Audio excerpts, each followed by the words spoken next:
nous sommes en train de vous parler du tourisme, des mémoires, mais aujourd'hui nous allons parler à la population locale. Parce que nous avons compris que les intérêts, les besoins et la population, en RDC, nous avons des difficultés à les concilier. Nous tous, nous avons suivi le communiqué de l'ICCN, ce qui est arrivé au parc national de Upemba.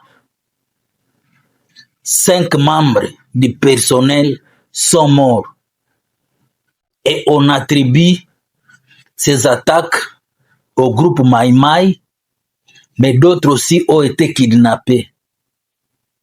Ce n'est pas une bonne chose, ce n'est pas une bonne pratique et ça ne nous honore pas. Nous sommes en train de vous enseigner sur le tourisme. Comment vous pouvez sortir de la pauvreté, quitter la situation de $2 par jour à $30 par jour. Comment vous pouvez quitter de la misère. Comment vous pouvez quitter du chômage pour avoir de l'emploi grâce au tourisme. Comment vous pouvez quitter de la malnutrition grâce au tourisme. Mais malheureusement, sur terrain, c'est comme s'il y a des conflits d'intérêts. Vous devez savoir que dans nos parcs, il y a des richesses énormes. Il y a les animaux, il y a des minéraux, il y a du pétrole, il y a du bois pour faire les makala ou les charbons, mais aussi il y a des produits lignés, des champignons.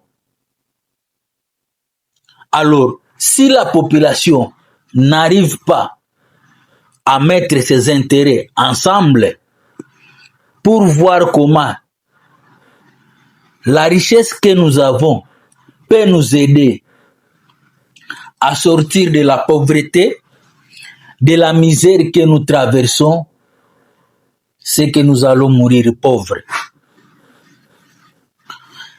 Imaginez les rois Léopold Ier, Léopold II, Albert Ier, Albert III, Baudouin Ier, s'ils pouvaient ressusciter dans leur tombe pour voir ce que nous sommes en train de traverser actuellement, pour voir comment nos parcs fonctionnent et que beaucoup de gens y perdent leur vie, alors que les parcs, ce sont des lieux où on doit tirer plaisir. Lorsqu'on visite les animaux, tels que les rhinocéros noirs, les éléphants, les buffles, les léopards, les rhinocéros, parce qu'ils ont protégé ces parcs pour les générations futures, pour nous. Et nous aussi, nous devons protéger ces parcs pour les générations futures. Mais lorsque nous sommes en train de nous entretuer pour des intérêts égoïstes, ça ne nous honore pas. Nous condamnons. Ici, je m'adresse non seulement à ceux qui se trouvent au niveau du parc national de Upemba, mais je m'adresse partout à la population locale qui se trouve autour des parcs, que ce soit à Maïko, à Kundelungu, Upemba, Virunga, Kauzi-Biega, Maïko, la réserve à Okapi, Salonga.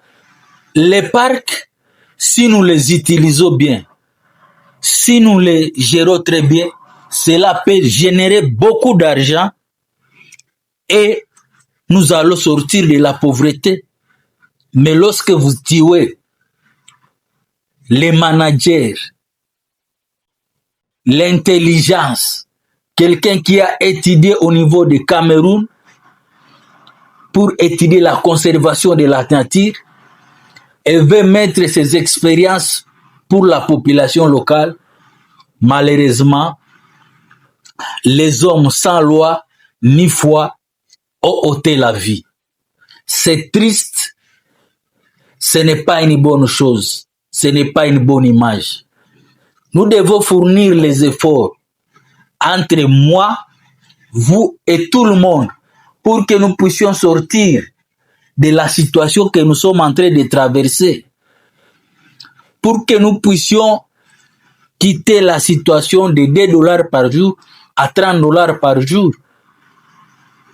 Et ce n'est pas pour la première fois. En 2021 aussi, on avait tué des gens au niveau de Upemba. Comment est-ce que nous allons convaincre les touristes internationaux alors que nous sommes incapables de gérer ce que nous avons? Imaginez ceux qui ont créé les parcs en 1939, le roi Baudouin,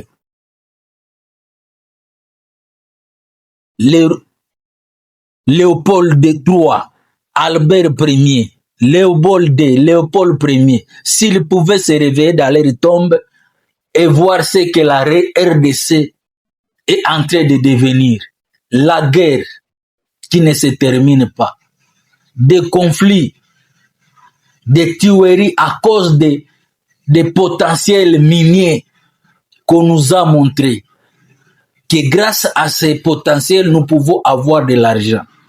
Mais au lieu que nous puissions avoir de l'argent, ce sont des pleurs et des grincements de dents.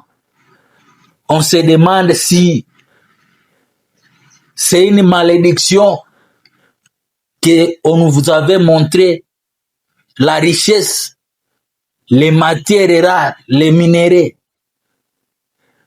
les parcs, les eaux. L'importance de tout cela, nous ne sommes pas capables d'utiliser cela pour notre bien. Au lieu que nous puissions sauver des vies humaines, beaucoup de gens y perdent leur vie lorsqu'ils veulent sauvegarder et protéger pour les générations futures. Donc j'interpelle la population locale à prendre conscience. Nous avons les intérêts, nous avons les besoins et nous voulons vivre. Comment est-ce que nous pouvons vivre et que chacun puisse se retrouver? Quelqu'un qui travaille dans l'industrie minière se retrouve. Quelqu'un qui travaille dans le tourisme se retrouve. Quelqu'un qui travaille dans la conservation. Que les politiciens se retrouvent. Et même les bas peuples puissent se retrouver parce que nous tous, nous devons nous retrouver. Des potentiels sont là, mais malheureusement, il y a des gens qui n'ont pas la foi, la loi, qui sont là pour nuire à d'autres personnes. C'est triste, mais nous devons changer nos mentalités. Si nous voulons nous retrouver comme dans d'autres pays, grâce au tourisme, grâce à la conservation de la nature, nous devons changer les mentalités. Aux ONG aussi, chacun de nous doit se retrouver. Qu'on soit des ONG, qu'on soit dans le secteur privé, public, nous tous, nous devons conjuguer les efforts pour nous retrouver. Ce n'est pas un groupe d'individus qui doit se retrouver au-delà de la population locale. Merci de nous avoir suivis. Rendez-vous dans nos prochaines vidéos.